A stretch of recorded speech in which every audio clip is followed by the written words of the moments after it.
berikan kemuliaan untuk Raja di atas segala Raja. Yes, Jesus. Sekali Yesus kami tetap mengikut Engkau apapun keadaan Yesus. kami. Yes. Kami tidak akan berbalik dari jalan kami yang sudah kami tetapkan untuk mengikut Engkau. Tuhan, kami berdoa pada sore hari ini biar Engkau sendiri beracara di tengah-tengah ibadah kami. Tuhan, kami minta untuk Roh Kudus memimpin kami. Pengurapan-Mu boleh turun sewaktu kebenaran firman-Mu disampaikan di tengah-tengah kami. Kami berdoa Tuhan, biar kebenaran ini boleh memerdekakan kami. Terima kasih Tuhan untuk sore hari ini kami mau bersuka cita di dalam Engkau. Karena Engkau adalah Allah yang sungguh amat baik. Terima kasih Tuhan untuk sore hari ini. Di dalam nama Tuhan Yesus dan jemaat yang percaya katakan amin. Berikan kemuliaan untuk Tuhan Yesus. Amen. Silakan duduk saudara. Shalom, selamat sore. Senang saya boleh berada di tempat ini. Bersama-sama dengan saudara tadi pagi saya bagikan firman Tuhan di Margorejo di Rock City Church. Dan senang sekali sore hari ini saya boleh melayani saudara di tempat ini. Saudara, bulan ini ya saya diberikan judul topik yang diangkat oleh jemaat Rock Surabaya adalah Compassion for the Lost. Atau belas kasihan buat yang terhilang. Nah, saudara, sebelum saya akan bacakan teks firman Tuhan yang kita akan belajar sama-sama, saya ingin sedikit bercerita sebelum kita masuk ke teks ini. Saudara, sebelum Tuhan Yesus dan murid-muridnya pergi ke satu tempat yang kalau nanti kita baca bukan tempat favorit murid-muridnya. Kadang Tuhan Yesus bawa murid-muridnya ke tempat di mana mereka nggak terlalu suka. Tapi penting untuk mereka berada di sana. Tuhan Yesus mengalami perjalanan yang cukup melelahkan. Karena Tuhan Yesus mengajak murid-muridnya untuk pergi menyeberang setelah satu harian penuh Tuhan Yesus melayani. Di Markus Fatsal yang keempat, ini adalah cerita yang tidak asing lagi buat kita di mana Tuhan Yesus ngajak murid-muridnya ya setelah seharian melayani bersama-sama dan Tuhan Yesus ketiduran di perahu saudara ya. Ada saya mendengar pengkhotbah yang membagikan bahwa Tuhan Yesus pura-pura tidur di perahu untuk ngetes murid-muridnya responnya gimana pada waktu badai besar. Tapi kalau kita membaca Alkitab tidak mengatakan Tuhan Yesus ngetes pura-pura tidur, tapi sungguh-sungguh Tuhan Yesus tidur karena capek saudara. Ya, dia tertidur dan murid-muridnya mengalami badai yang begitu besar sampai ini murid-murid yang sudah biasa dengan danau itu. Mereka cari makan sebelum mereka mengikuti Yesus di danau itu rata-rata. Dan pada waktu terjadi badai mereka panik. Mereka bangunkan Yesus dan mengatakan, Guru tidakkah engkau peduli kami hampir mati. Jadi ini benar-benar keadaan yang sulit. Dan kemudian kita tahu Tuhan Yesus bangun dan menghardik danau itu dan danau itu jadi sangat tenang. Dan setelah itu kita sampai kepada kisah di mana kita akan belajar sama-sama. Tuhan Yesus membawa murid-muridnya ke daerah orang bukan Yahudi ya. Di Gerasa. Gerasa ini adalah salah satu kota dari 10 kota yang dikenal daerah Dekapolis atau 10 kota yang rata-rata ditinggali oleh orang-orang non-Yahudi. Nah, pada waktu murid-murid dan Yesus nyampe, ini yang kita baca. Di ayat yang pertama, lalu sampailah mereka di seberang danau di daerah orang Gerasa. Baru saja Yesus turun dari perahu, datanglah seorang yang kerasukan roh jahat dari pekuburan menemui dia. Orang itu diam di sana dan tidak ada seorang pun lagi yang sanggup mengikatnya sekalipun dengan rantai. Karena sudah sering ia dibelenggu dan dirantai, tetapi rantainya diputuskannya dan belenggunya dimusnahkannya, sehingga tidak ada seorang pun yang cukup kuat untuk menjinakkannya. Jadi orang ini menakutkan saudara. Ya tinggalnya di kuburan, terus kemudian pada waktu perahunya Yesus itu nyampe, dia yang pertama kali nyambut.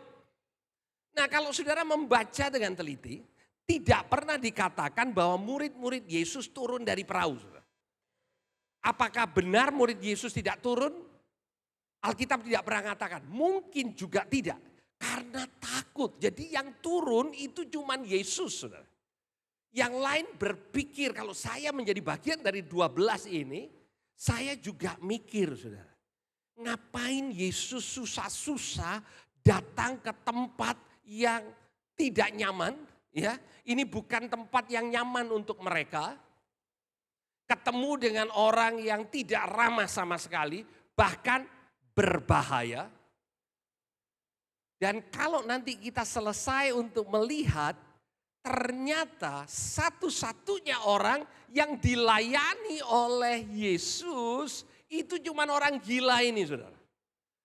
Coba saudara bayangkan, dengan kesibukan Yesus, dengan begitu populernya Yesus, karena kalau saudara membaca di Fatsal sebelumnya, Yesus ini sudah populer di Galilea. Sudah kasih makan 5.000 orang, artinya saudara, kalau Yesus khotbah, ribuan orang kumpul saudara. Jadi dia sudah populer, terus kemudian dia ngajak murid-muridnya untuk pergi ke tempat di mana murid-muridnya juga gak suka tempat itu. Dan untuk mencapai tempat itu semalaman mereka mengalami badai bahkan hampir mati. Kalau kita bersama-sama dengan Yesus mengalami sulitnya perjalanan itu, maka kita pasti pikir bahwa perjalanan ini adalah perjalanan yang sangat penting. Dan memang sangat penting. Cuman murid-muridnya sementara belum bisa melihat pentingnya perjalanan mereka ke Gerasa. Ketika ia melihat Yesus, ini orang gila ini, melihat Yesus dari jauh, berlarilah ia mendapatkannya lalu menyembahnya. Karena roh jahat tahu siapa Yesus. Di ayat yang ke-7, dan dengan suara keras ia berteriak, apa urusanmu dengan aku? Hai Yesus, anak Allah yang maha tinggi. Demi Allah jangan siksa aku. Kemudian ia bertanya kepada orang itu, siapa namamu? Jawabnya, namaku Legion. Karena kami banyak. Ia memohon dengan sangat supaya Yesus jangan mengusir roh-roh itu keluar dari daerah itu. Nah, ini yang menjadi menarik saudara. Di ayat yang ke-12 dikatakan, lalu roh-roh itu meminta kepadanya, katanya suruh kami pindah ke dalam babi-babi itu. Biarkan kami memasukinya. Yesus mengabulkan permintaan mereka. Lalu keluarlah roh-roh jahat itu dan memasuki babi-babi itu. Kawanan babi yang kira-kira 2.000 jumlahnya terjun dari tepi jurang ke dalam danau dan mati lemas di dalamnya. Saudara, ada peternakan babi jumlahnya 2.000. Terus kemudian roh jahat ini minta izin sama Yesus. Kalau mereka diusir, mereka minta masuk ke babi. Ada 2.000 babi saudara. 2.000 babi itu banyak. Dan ternyata babi enggak bisa renang. Saudara, saya punya anjing di rumah. Anjing saya enggak dilatih renang, bisa berenang. Ya, anjing itu bisa berenang. Babi enggak bisa berenang saudara. Oke? Babi cuma enak dimakan, enggak bisa berenang. Dan ini jelas bukan teritori orang Yahudi, benar enggak saudara? Orang Yahudi tidak makan babi, saudara. Ya, 2.000. Dan 2.000 babi ini masuk ke air sama-sama dan karena tidak bisa berenang mati. Saudara, saya tidak terlalu mengerti tentang babi kecuali makan daging babi, oke? Di sini ada yang lebih expert dari saya. Namanya Pak Andrian. Nah, kalau Pak Andrian ditanya bisa mengerti. Saudara, saya hanya kasih hitungan simpel matematika, saudara. Kalau harga babi, satu babi itu 10 juta, maka yang masuk ke air itu 20 M, saudara. Orang gila dilayani oleh Tuhan Yesus, keluar roh jahatnya, masuk ke babi, kemudian 2000 babi mati. Kalau benar 10 juta saya nggak tahu, atau mungkin 5 juta 10 M, saudara. Kalau saya tanya sama saudara, untuk satu orang diselamatkan perlu 10 M. Kemahalan nggak, saudara? Kalau saudara menjawabnya di ibadah minggu seperti ini, saudara katakan tidak ada yang terlalu mahal untuk seorang yang diselamatkan. Benar nggak, saudara? Tapi kalau saudara sungguh-sungguh mau jujur, 10 M, 1 jiwa. Bahasa Surabayanya apa, nyucuk, saudara? 10 M untuk 1 jiwa. Nah, saudara, jawabannya bervariasi. Kalau 1 jiwa ini orang tua saya yang belum kenal Tuhan, maka saya mengatakan worth it, Pak. 1 jiwa, dan itu papa saya, karena papa saya butuh Injil. Injil diberitakan dia terima Tuhan, 10 M. Apa artinya 10 M buat Tuhan? Benar gak, saudara? Ya, kalau itu saudara kita yang dekat, kakak kita, adik kita yang belum terima Injil. Tapi kalau ini orang yang gak dikenal, saudara. Orang gila lagi. Dan perlu waktunya Tuhan Yesus untuk spesial pergi ke Gerasa bersama murid-muridnya. Dengan meresikokan segala hal yang terjadi di dalam perjalanan itu. Saya berpikir, ngapain kok satu orang gila dibelain segitunya? Siapa di antara saudara yang mungkin berpikir agak-agak sama seperti saya? Ya, kok terlalu ribet ya? Yesus sudah populer. Gak usah nyari satu juga gak apa-apa.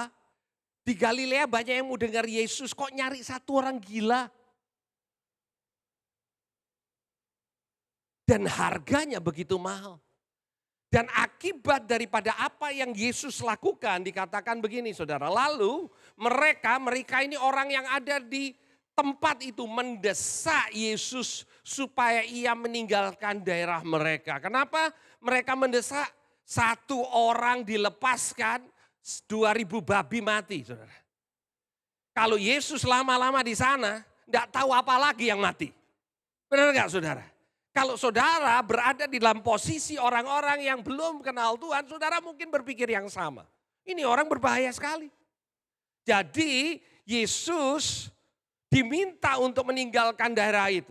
Pada waktu Yesus naik lagi ke dalam perahu, nah kembali saudara dalam cerita ini, benar murid-muridnya tidak dikatakan turun dari perahu. Jadi bayangan saya, ke-12 orang muridnya ini di perahu nggak berani turun dan melihat semuanya terjadi. Sesuatu yang luar biasa, ada orang gila saudara, rantainya lepas semua. Dihardik oleh Tuhan Yesus, roh jahatnya pindah ke babi, terus mereka melihat. Wah, pemandangan yang luar biasa, 2000 babi lompat saudara ke danau dan mati semua.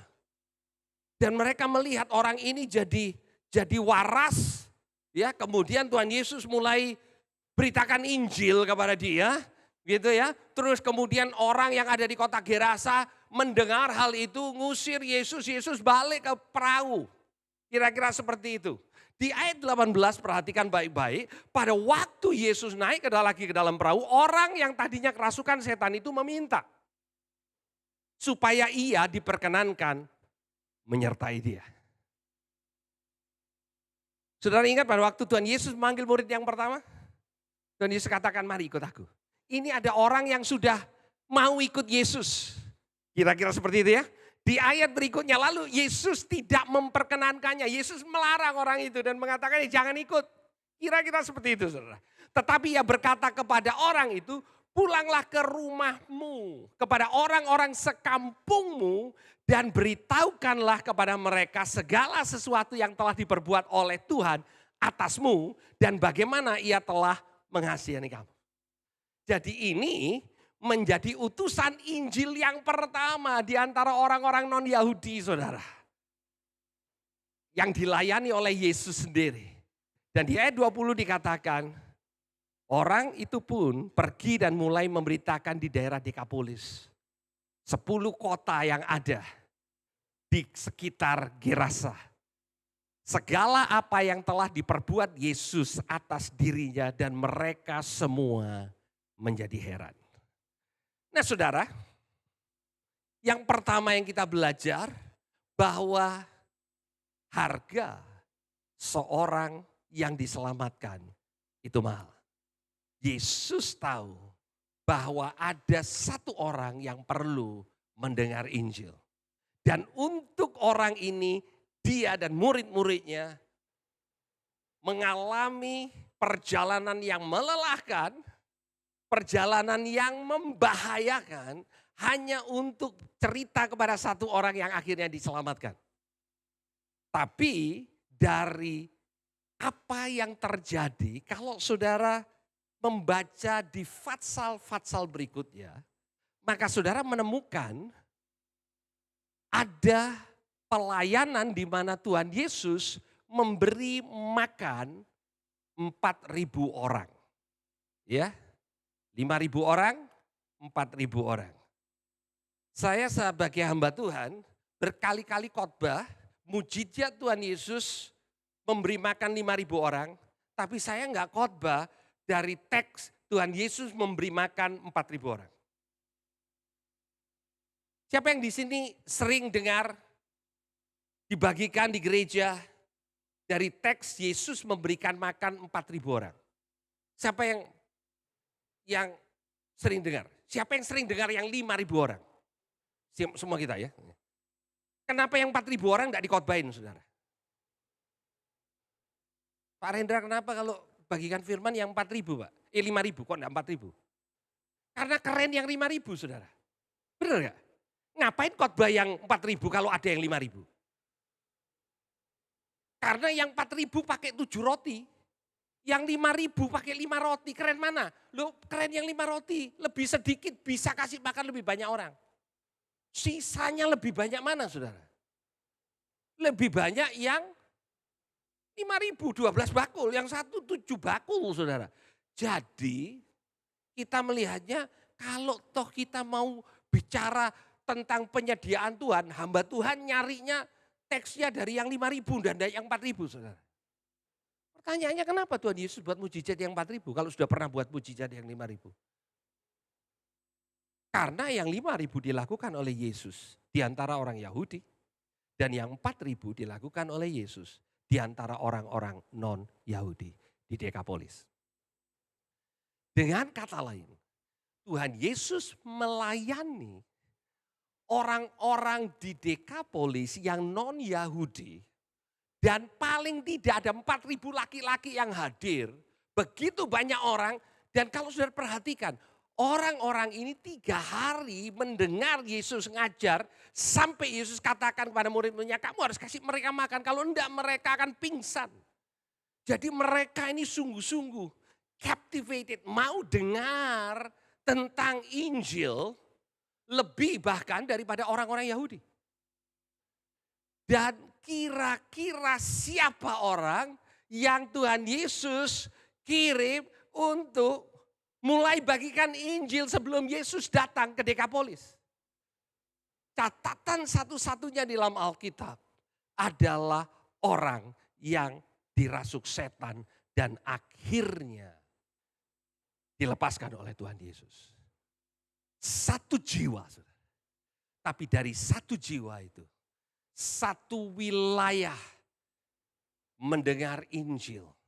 Karena kita nggak pernah tahu, saudara. 1 jiwa itu Tuhan bisa pakai sampai kemana.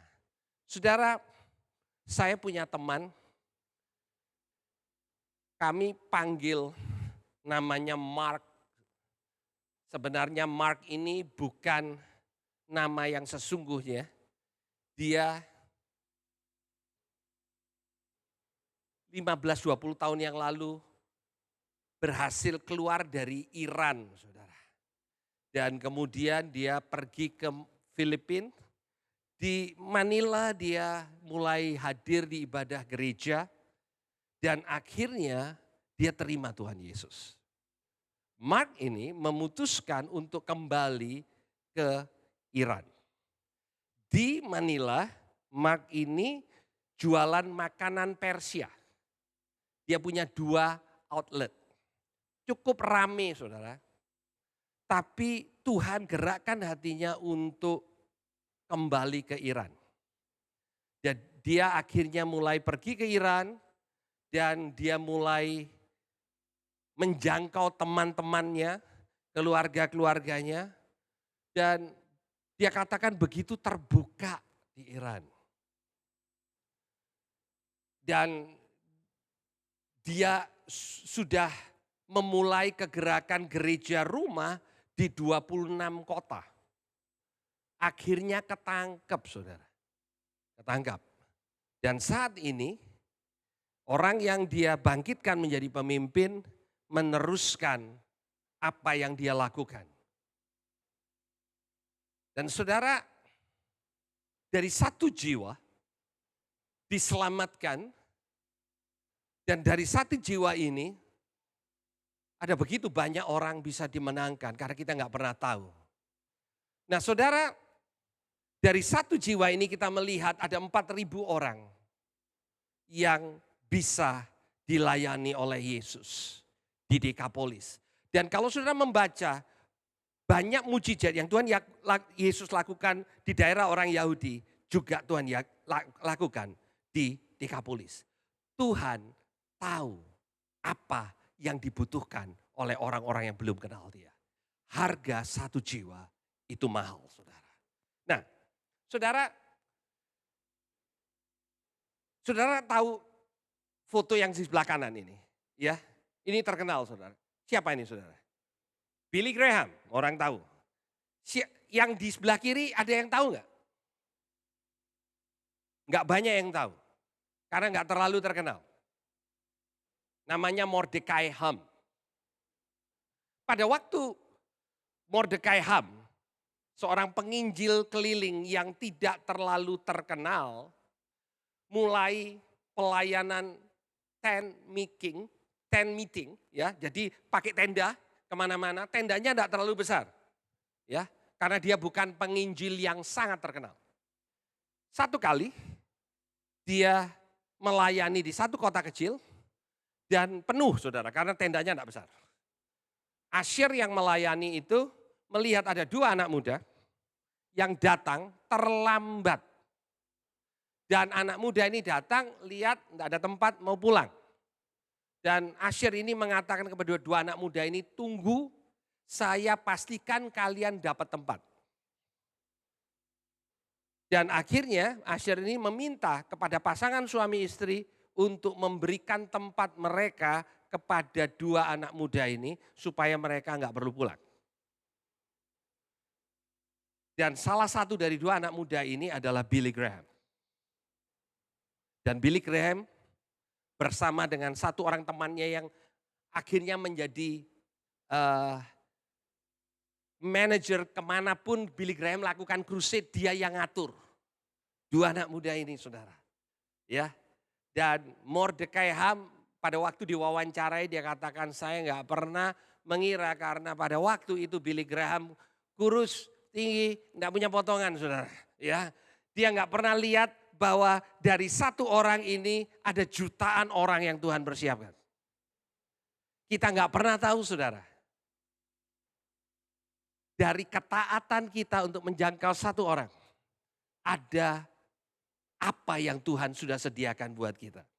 Kalau kita mau ditanya jujur, mau jadi Mordecai Ham atau Billy Graham? Jawabannya, iya mau jadi Billy Graham Pak. Ngapain jadi Mordecai Ham? Kalau bisa melayani dengan kapasitas yang lebih luar biasa, kenapa hanya melayani yang kapasitasnya dikit? Saudara, Tuhan mau melihat kesetiaan kita. 1 jiwa berharga, jiwa itu mungkin rekan sekantor saudara, jiwa itu mungkin orang yang tidak terlalu terkenal buat saudara, tapi 1 jiwa penting buat Tuhan. Dan saya ingin menceritakan peristiwa yang terjadi, ini November tahun 2025 saudara. Siapa di sini yang pernah membaca satu kali ada kebakaran di kompleks apartemen di Hong Kong.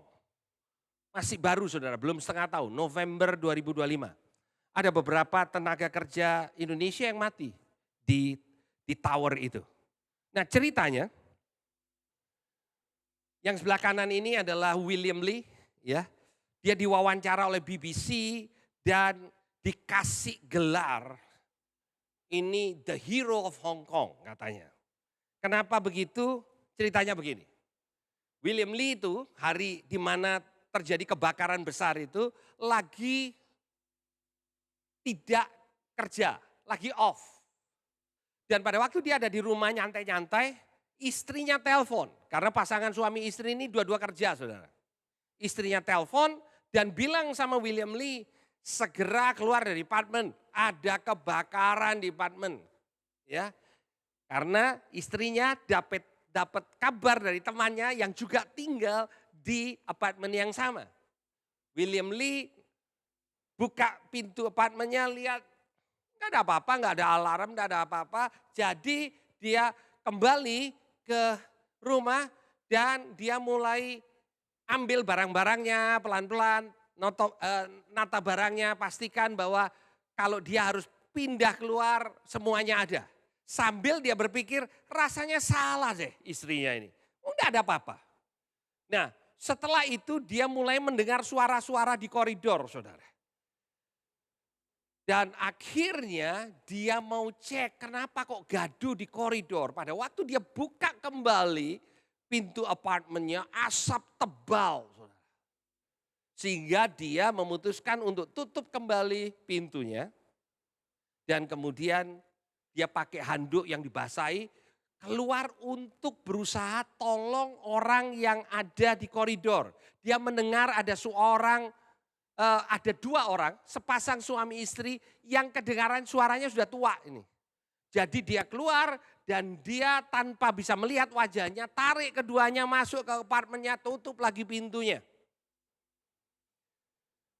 Dan setelah itu dia mendapatkan telepon, istrinya mengatakan petugas pemadam kebakaran sudah datang, sudah di depan dan siap untuk mengevakuasi William Lee. Dan akhirnya tangganya nyampe ke depan apartemen, ke balkonnya saudara. Dan William Lee mengatakan kepada pasangan suami istri ini, kalian duluan deh, kalian udah tua, saya belakangan. Dan ngotot karena petugas pemadam kebakarannya dapat namanya ini William Lee yang harus ditolong di unit itu. Tapi William Lee mengalah saudara, katakan enggak, kalian dulu jalan dulu. Akhirnya pasangan ini tertolong. Pada waktu pasangan itu mulai turun dari tangga, William Lee mendengar lagi saudara. Ternyata di koridor masih ada orang. Tapi William Lee tidak berani buka pintu. Karena apinya sudah semakin kerasa di apartemen, panasnya. Jadi dia antara mau buka, enggak, akhirnya dia memutuskan dia juga harus meninggalkan cepat-cepat apartemen sambil mendengar suara jeritan yang ada di luar. Pada waktu dia diwawancara oleh BBC, dia katakan setiap kali saya mendengar kata pahlawan, saya merasa begitu tertuduh. Karena bagaimana mungkin saya disebut pahlawan? Karena saya punya kesempatan untuk keluar dan menolong orang yang harusnya masih ada di koridor. Tapi saya memutuskan untuk menyelamatkan diri saya. Saya bukan pahlawan. Nah saudara, di dalam kehidupan kita sebagai gereja, kita bisa nyaman dengan apa yang Tuhan sudah berikan buat kita. Kita nggak punya lagi hati untuk orang-orang yang terhilang. Bahkan hari-hari ini, gereja modern berpikir, kalau kita bicara tentang satu jiwa yang terhilang, kadang kita berpikir Jiwanya ada yang di gereja sebelah, terus kemudian kita ajak untuk datang untuk menikmati program yang lebih baik. Saya tahu Rock tidak melakukan hal itu.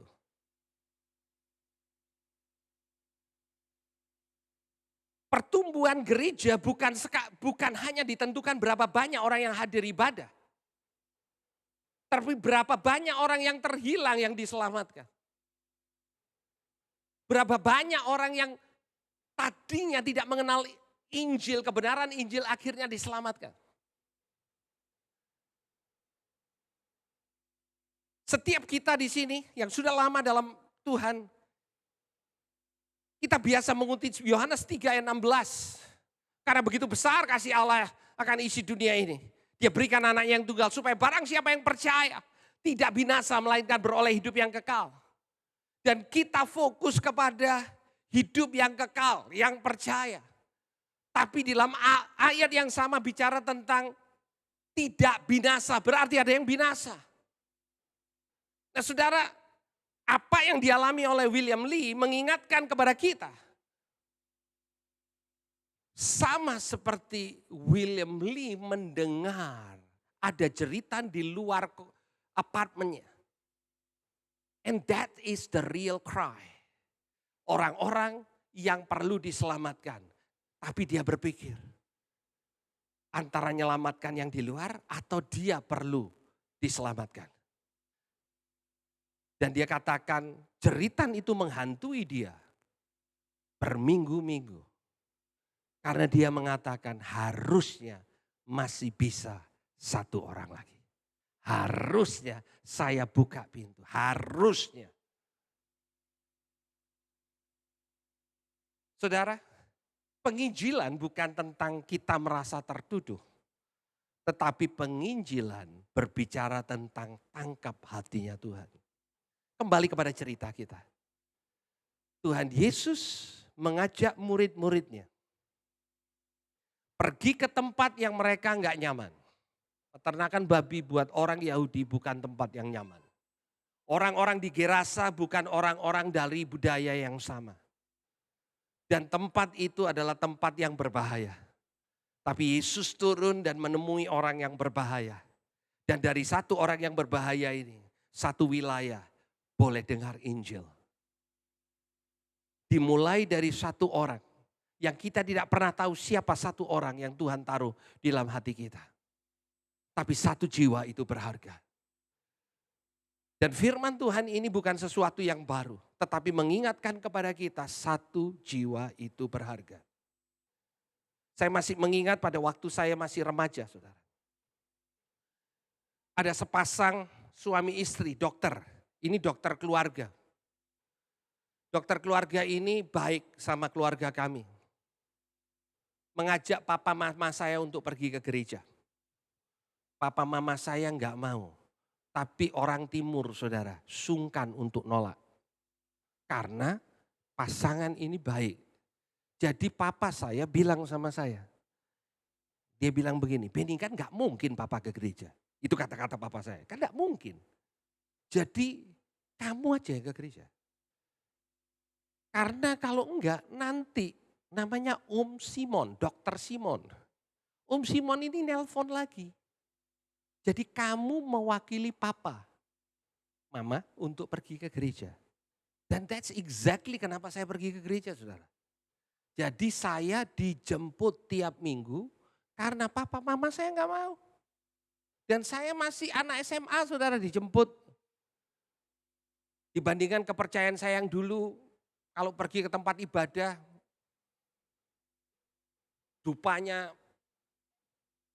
membuat mata itu nggak bisa nyaman, saudara. Anak mudanya mending ke gereja lah. Ya, dijemput tiap minggu. Akhirnya saya bertobat, saudara. Dan keluarga ini pindah ke Amerika, saudara. Ya, menetap di Amerika. Om Simon sekarang sudah dipanggil Tuhan. Dan kepada tantenya saya bilang, tante thank you so much. Setiap minggu, om dan tante tidak pernah lupa untuk jemput. Kadang saya nggak mau, saya juga buat alasan, saudara.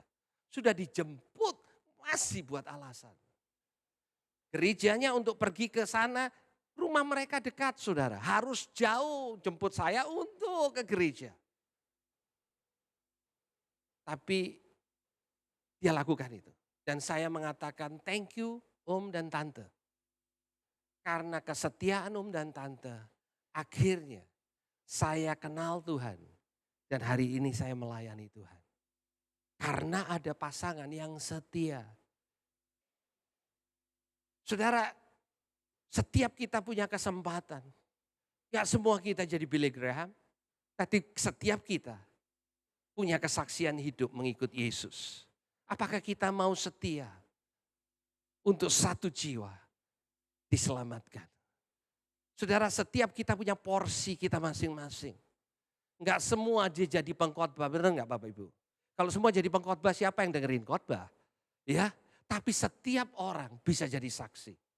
Setiap kita punya kesaksian pribadi bagaimana Tuhan mengubah kehidupan kita. Dan kesaksian pribadi itu so powerful. Kalau aja kita mau. Dan saya ingin memberikan gambaran yang mungkin awalnya kedengarannya agak-agak tidak nyaman saudara dengar. Kalau saya beritahukan kepada saudara, jemaat yang hadir di ibadah sore ini. Kalau saudara bagikan Injil, 1 jiwa, saudara dapat 5 juta rupiah. Siapa yang mulai semangat bagikan Injil? Saya tahu jawaban saudara, Pak. Kalau saya mau bagikan Injil, Pak, saya tidak akan bagikan Injil karena ada reward secara materi. Itu enggak tulus, Pak. Enggak baik gitu, Pak. Oke. Saya naikkan saudara, saya tambahin 01 saudara. 50 juta untuk 1 jiwa. Sebagian saudara mengatakan begini. Loh masa Pak? Ini beneran ini. Ada offer seperti itu. Sambil saudara mulai berpikir benar apa tidak benar. Saya naikkan lagi, saya tambahin 01. 1 jiwa, saudara mulai injili. Saudara dapat 500 juta. Tiba-tiba saudara berpikir, setelah ibadah ini, saya masih punya 5 orang yang saya bisa injilin. Lumayan kalau 5 orang 500 juta 2,5 M. Siapa yang mulai tergerak untuk mulai menginjili? Saya tahu saudara tidak akan angkat tangan karena ini ibadah gereja. Tapi saudara ngerti apa yang saya maksudkan. Saudara mulai ngitung, beneran enggak nih Pak? Enggak, ini cuma ilustrasi saudara. Memang bukan beneran. Tapi somehow, yang tadinya saudara katakan, Pak saya malu Pak. Pak saya belum cukup di training Pak. Saya belum tahu ayat-ayatnya Pak. Saya enggak bisa ini. Nanti kalau dia tersinggung gimana Pak? Kalau saya ngomongnya terlalu frontal sehingga dia akhirnya enggak jadi sahabat saya. Begitu banyak alasan yang kita bisa katakan. Tapi pada waktu kita punya motivasi yang digerakkan lebih banyak, akhirnya kita nginjil juga. Benar enggak saudara? Saudara kalau saja, dan Tuhan tidak akan pakai ini. Beneran 500 juta saudara. Waduh banyak. Jemaat akan melakukan penginjilan tengah malam. Gedor rumahnya orang saudara. Benar enggak saudara? Tapi kita tidak digerakkan oleh itu. Tuhan tidak pakai cara itu untuk menggerakkan. Tapi Tuhan kasih contoh dan berikan hatinya buat kita. Kenapa saya tahu akhirnya murid-murid hatinya berubah? Karena mereka mulai pergi ke tempat-tempat di mana mereka enggak suka untuk pergi. Ya, Thomas pergi ke India bukan karena suka masakan India. Ya, murid-murid pergi ke banyak tempat, ke Afrika kemana dan akhirnya mati di sana. Bukan karena mereka suka tempat yang baru. Tapi karena mereka punya hati dari Tuhan Yesus. Alasan utama kenapa gereja Tuhan tidak nginjil bukan karena kurangnya pengetahuan, bukan karena kurangnya pengajaran. Hari-hari ini saudara, gereja Tuhan, orang percaya bisa dengar khotbah model apa aja ada saudara. Yang lucu, yang serius, yang panjang, yang pendek, yang 1 menit atau yang 1 jam, semua ada. Kekurangan kita bukan kekurangan pengajaran, tapi kita tidak tangkap hati Tuhan. Kalau Kalau saja gereja Tuhan tangkap kembali hatinya Tuhan. Yang datang dari surga, misionaris yang pertama turun ke bumi. Dan sebagai orang Yahudi, dia mulai ngajak murid-muridnya. Jangan hanya ke orang Yahudi, yuk kita pergi ke seberang. Orang Gerasa, orang gila pula. Tapi dia menunjukkan kepada murid-muridnya, satu jiwa itu penting. Satu jiwa itu penting, itu sebabnya saudara ada di tempat ini. Karena jiwa itu saudara. Ada amin saudara. Satu jiwa itu penting, itu sebabnya saya ada di sini. Karena Om dan Tante Simon setiap minggu setia untuk jemput satu anak muda ini. Yang kadang kasih alasan kenapa tidak perlu pergi ke gereja. Tapi akhirnya Injil diberitakan dan anak muda ini terima Tuhan Yesus, dibaptis, penuhi Roh Kudus dan mulai melayani Tuhan. Kita tidak pernah tahu satu jiwa itu bisa di belakangnya ada ribuan orang. Kita tidak pernah tahu. Saudara tidak pernah tahu kalau tetangga saudara bisa jadi Billy Graham berikutnya untuk Indonesia. Saudara tidak pernah tahu. Tapi kalau aja kita mau setia untuk step sama seperti William Lee. Buka pintunya, grab itu opa dan oma masuk dan dia selamatkan 2 orang. Dia tidak kenal. Tapi karena belas kasihan, karena dia merasa kalau saya bisa selamat, kenapa enggak ngajak opa dan oma yang ada di depan apartemennya untuk sama-sama. Dan kita yang sudah diselamatkan dulu, kenapa kita enggak grab orang yang mengatakan yuk, aku punya berita yang terbaik. Dan saya ingin menutup dengan mengatakan, hak asasi terbesar manusia itu bukan dapat kesehatan, bukan dapat pendidikan yang layak. Hak asasi terbesar manusia adalah dia perlu dengar Injil, saudara. Karena satu kali kelak pendidikannya enggak sepenting keselamatan jiwanya. Satu kali kelak gizi yang baik tidak sepenting keselamatan jiwanya. Hak asasi terbesar manusia adalah mendengar Injil keselamatan. Dan yang bisa provide bukan pemerintah, tapi gereja Tuhan. Saudara dan saya yang sudah terlebih dahulu dengar berita Injil punya kewajiban. Bukan opsi pilihan. Kita wajib untuk memberitakan kabar sukacita itu buat orang-orang di luar sana. Gimana kalau mereka enggak mau? Gimana kalau mereka nolak? Itu urusan mereka. Tapi kita punya begitu banyak alasan. Alasannya sebenarnya cuma satu. Karena kita enggak mau ditolak. Dan kita enggak punya hatinya Tuhan. Dan saya ingin berdoa sore hari ini. Tuhan kembalikan hatinya. Yang kita butuhkan itu hati Tuhan. Buat jiwa-jiwa yang terhilang. Sambil tim musik boleh maju ke depan, saya ingin mengajak kita untuk berdoa. Tuhan, aku berdoa. Berikan kami, gerejamu, hatimu untuk jiwa-jiwa yang terhilang. Biar kami tangkap hatimu pada waktu engkau bersama dengan murid-muridmu melewati badai yang begitu kencang. Bahkan kapal yang hampir karam. Hanya untuk menemui satu orang gila di Gerasa. Berikan kami hatimu Tuhan. Lebih daripada kemampuan untuk menjadi saksi. Lebih dari sekedar training yang kami butuhkan. Kami butuh hati Tuhan. Sama seperti William Lee melihat kepada tetangganya. Yang akan binasa oleh api yang begitu panas. Tuhan izinkan kami.